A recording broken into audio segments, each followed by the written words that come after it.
As a child, Stephen Morrell took up Tae Kwon Doe. He was good at it, and his little sister desperately wanted to follow in his footsteps, but their parents wouldn't let her. Eventually, she convinced them. A year after my brother started, they finally let me join. And after years of training, she achieved the highest accomplishment possible. She earned her black belt. She also earned the respect of her peers and teachers, and is now an instructor at the school she first entered 10 years ago. Being a Taekwondo instructor feels unbelievable. You have to basically lead by example. At 18, Lusmer Quintana has grown into a young woman with integrity, strength, and discipline. She excels in athletics, playing both soccer and basketball for her high school, and is an excellent student, with her belief as her backbone. Within my spiritual life, I try to always keep it within me at all times. And her hard work to shape her. She has exceeded every expectation, and yet still strives for more every day. My name is Lusmer Quintana. I'm a senior at Cristo, Brooklyn, and I love doing sports. I have one brother, his name is Stephen Morrell, and the rest are half-brothers and sisters. So I have two half-brothers. One is named Alvaro Morrell and Tito Morrell, and then my sister, her name is Jeanette Morrell and Ileana Morrell. At first, my brother started Taekwondo. I felt I wanted to join as well. However, my parents was telling me I can't because I was a girl or I was too young or too skinny. A year after my brother started, they finally let me join, and from there, I just ended up loving it and proving my parents wrong. Part of me wanted to join because I realized my parents just kept telling me I can't join because I'm a girl and only boys can do this. So I wanted to prove them wrong. And then finally, after a few years of my brother joining, they let me join. And I ended up proving them wrong. And I surprised myself, and they were surprised too. Having that I told you so moment with my parents, it felt pretty good because every single time someone would tell me, you can't do this, I have this determination to prove them wrong. However, it was short-lived because my parents, they just try to move on to the next thing. I feel like the independence I gained from Taekwondo will be carried on to college, because in college I will be a lot more farther than I am now. And in class, teachers don't care if you show up to class or not. You just have to be responsible for your own self. And I feel like I will be capable of doing it without having someone to babysit me or tell me you have to do this now. One thing that I love about Taekwondo is not just the concept of teaching self-defense, but everything behind it, like the mentality you have to have. You can't just fight someone because you feel like you can, but you have to do it with a purpose and just have respect. You have to basically lead by example.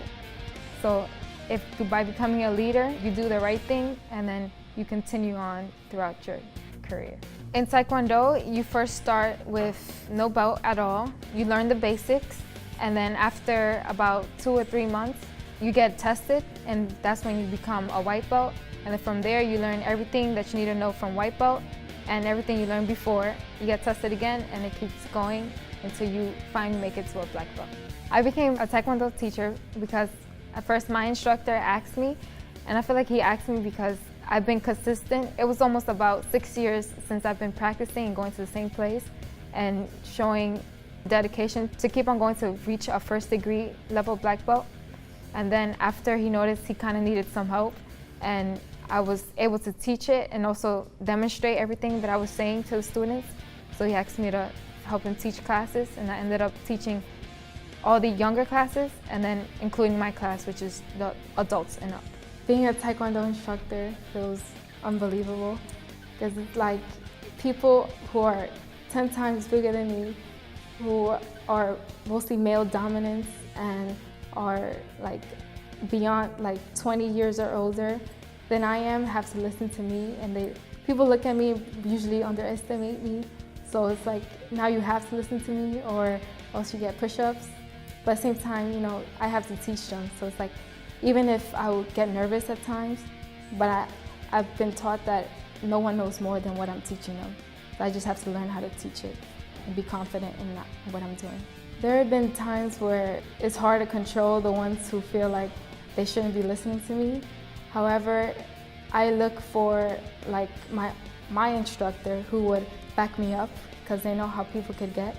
So I could either take away their belt, or I could give them like push-ups as punishment, or the instructor who is higher than me could speak to them and make sure that they get back on track, or else they could get suspended. One time I had to take a couple of students' belts away because they were just being too out of control, and they were like practicing what we try to incorporate within Taekwondo, which is discipline and just like respect. Taking away someone's belt is really frowned upon at times, especially if you're a higher belt and your belt gets taken away, because it's what you're working for and it shows your level of skills and what you have accomplished throughout your years there.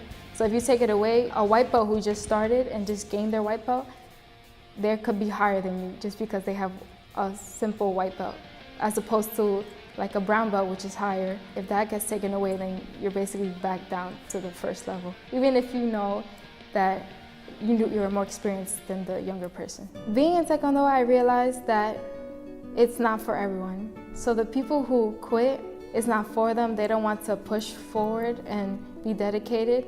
But the people who keep going, they want to see their progression and want to see what they're capable of, and they usually push themselves until they make it. There were times where even I wanted to quit. Like, no matter how much I wanted to prove my parents wrong, but as time went on, I wanted to just stop. I felt like it was too much pressure, but I got my thoughts together and just finally just kept pushing myself. I've been injured plenty of times. However, the one that really sticks out to me was I pulled a hamstring a day before my black belt test, and when that happened, I was completely devastated because I was working so hard, and then I was practicing the day before my test, and then out of nowhere it just got pulled. And I remember I tried to go to the day of my test and I couldn't even lift my legs up, and then my karate teacher told me I couldn't take the test, and then I had to wait a few months after because I was going on vacation. So then when I came back, I had to regain my strength on the leg and then review everything that I learned and then to take the test. I noticed I have a lot of self-control. Like in any situation, I feel like I can keep composure and not just like lose it, or go on and just start fighting if that was ever the case. And remaining dedicated and disciplined, I feel like that doesn't only travel to my sports, but it also travels to my schoolwork.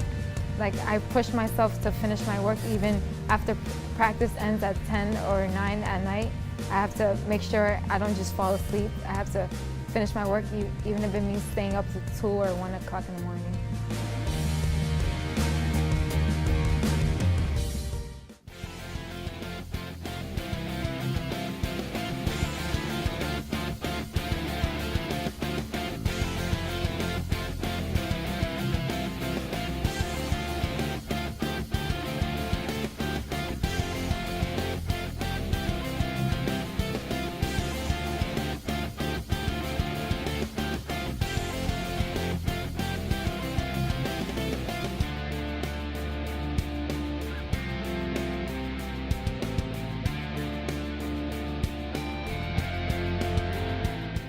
Pushing myself and becoming more disciplined allowed me to join many other sports that I never pictured myself joining, such as basketball. I was actually forced into playing basketball, and then I really didn't want to do it. I felt like it just wasn't for me until I just kept doing it, like kept trying, and then I ended up being pretty decent. And I just stuck with it, even though there was times where I just felt exhausted and wanted to focus more on school rather than sports. Most rewarding part about coaching Lusmer was that she completely just exceeded all expectations that I had of anyone, to be honest. I've played with a variety of athletes, I've coached against a variety of types of players, had all types of different teammates.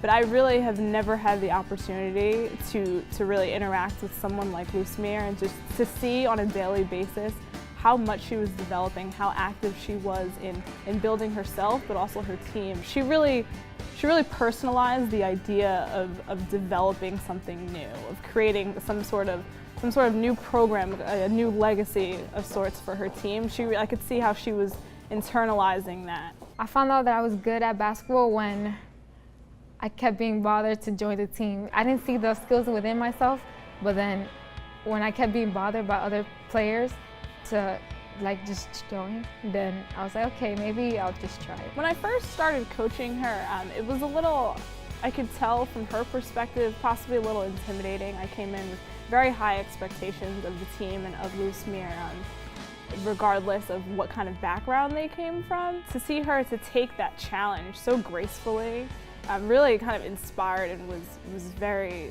very astonishing to me to see just with such ease and such grace, she was able to just take whatever I threw at her. Being part of a whole new team was actually a very new experience because I never really joined any high school sport until my sophomore year.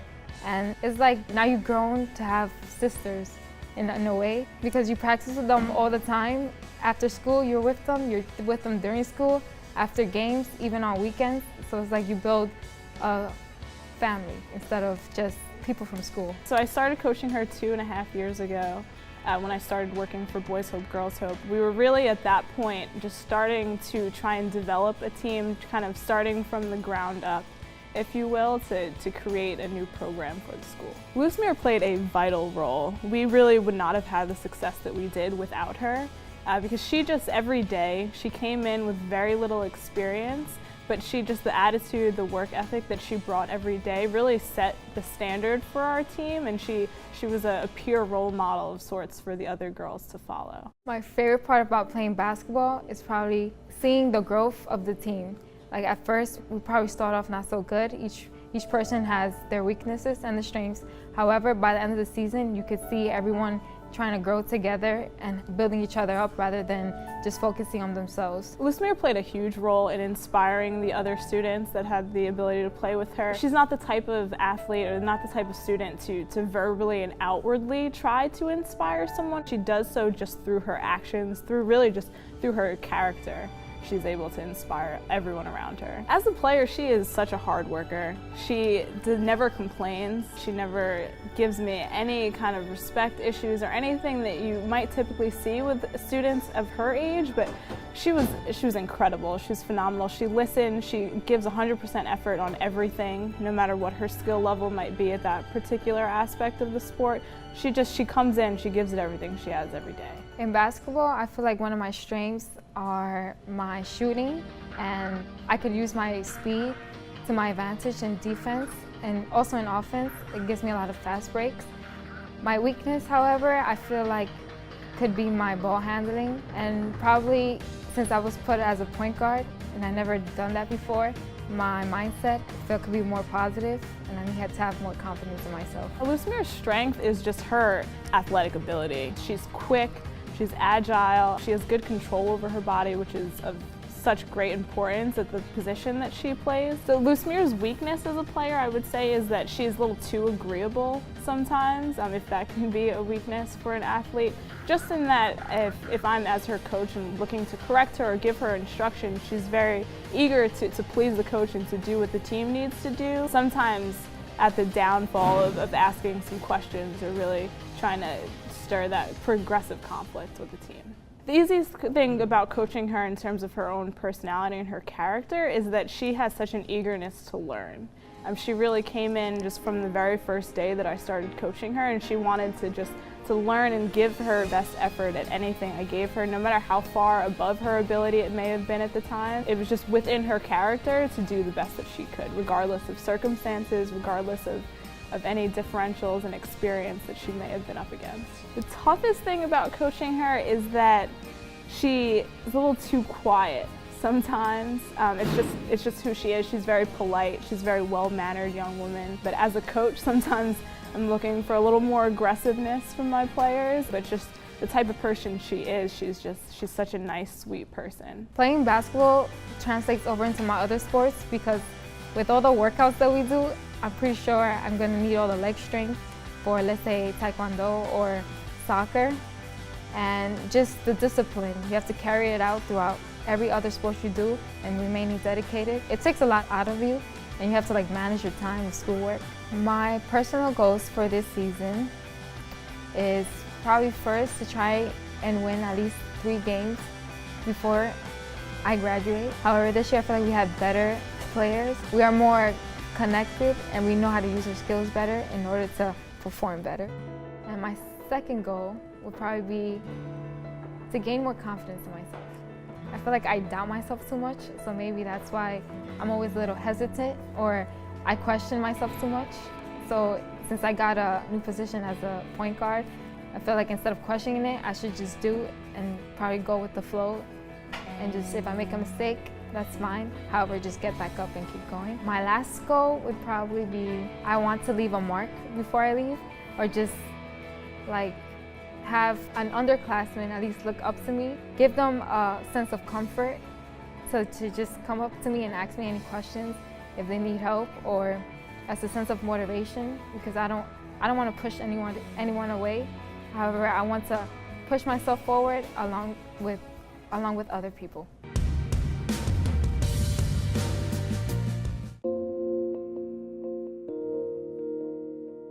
My experience with soccer is actually absolutely none whatsoever. This season is the first time I ever tried playing soccer. From this new sport, I expect to gain a lot more teamwork and for sure endurance because we do a lot of running.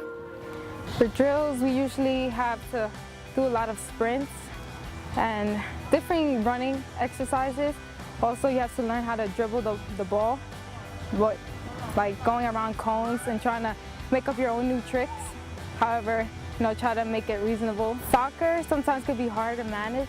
However, through my past sports, I've learned how to manage my time. So after a long day of school, I have to try to find it within myself to come to practice and do the best I can and then keep going. Qualities that will make a great soccer player would probably be having a lot of endurance, dedication, and knowing how to keep your spirits high and just try to keep on pushing yourself. You could get really tired and sometimes you have to learn how to control your teammates and yourself at the same time.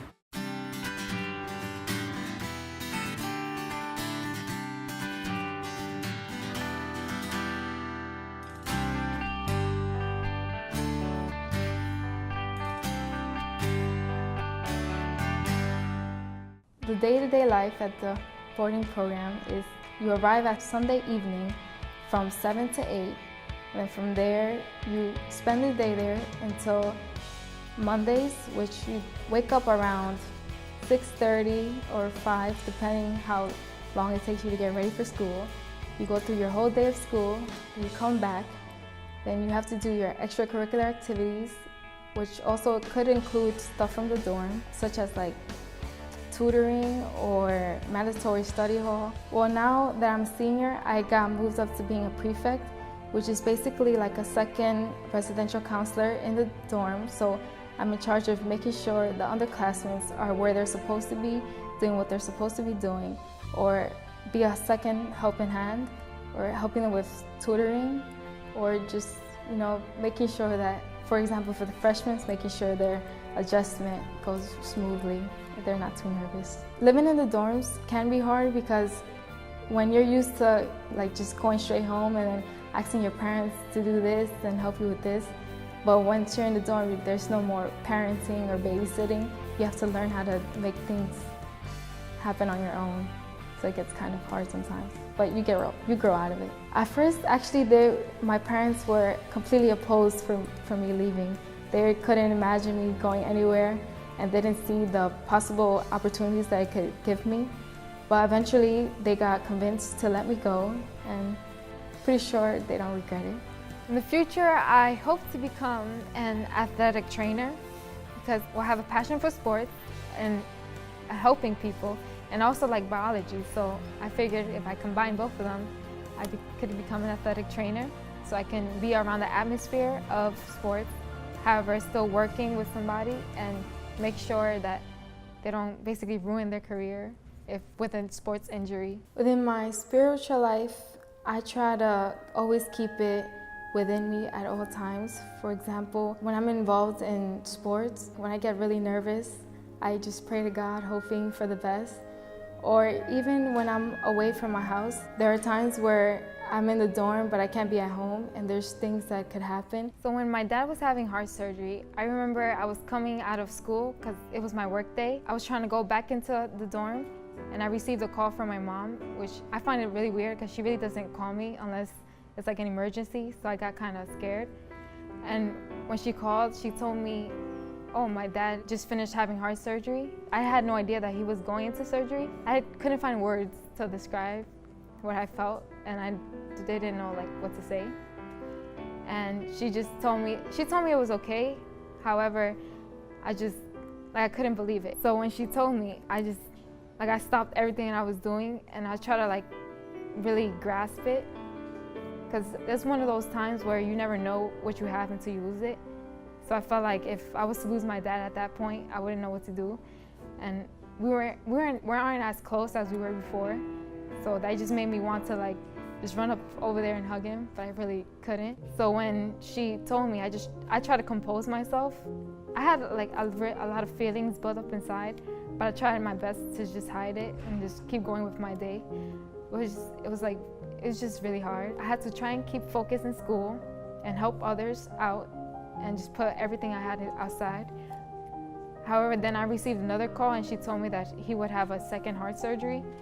So I kind of just mentally kind of broke down. Not being able to be with my dad was kind of heartbreaking, because it's one of those moments where you kind of need your family to be together, but because I live in the dorm, I felt kind of separated. God forbid it was the last moments, but I would have wanted to be there, and I just needed reassurance that things were going to be okay. I would say my dad is my role model, because he always told me stories when he was little that he had to leave school and start working and just try to support his family even at the young age of 12 years old. So now I just see him as an inspiration. I believe my mom influenced my growth as a Catholic, because when I was younger, every Saturday we used to go to church, and then after I got older, I had to take my first communion and get baptized, so I had to take classes for it.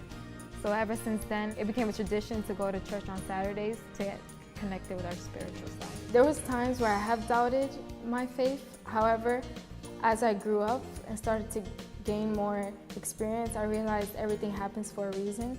So maybe if my dad had to get heart surgery, it was probably for the best.